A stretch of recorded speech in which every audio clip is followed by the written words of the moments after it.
ఈరోజు మనం evening స్నాక్స్లోకి Andhra special ఆలు బజ్జీని ఎలా చేయాలో చూసేద్దామండి.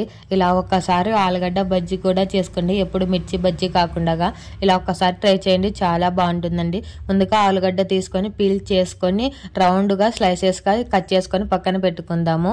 ఒక గిన్నెలోన మీకు తగినట్టుగా శనగపిండి వేసుకొని అందులోకి ఉప్పు, సోలా పొడి, కారము, పసుపు వేసుకొని బాగా కలిపేసుకోండి.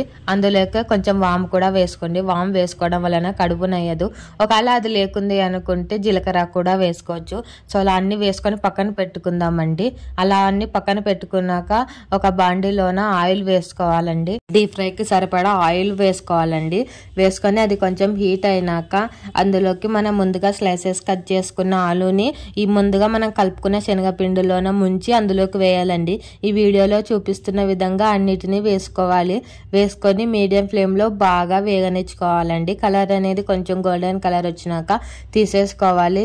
మీడియం ఫ్లేమ్లోనే వేయించుకోవాలండి, లేకుంటే హై ఫ్లేమ్లో పెడితే లోపల ఆలు అనేది ఉడకదు. సో అలా వేసుకొని అన్నిటిని బాగా వేయించుకోవాలండి.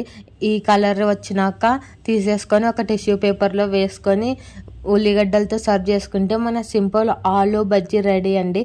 ఇలా ఒక్కసారి ఈవినింగ్ టైంలో ట్రై చేయండి, చాలా బాగుంటుంది. Thanks for watching this video. Subscribe.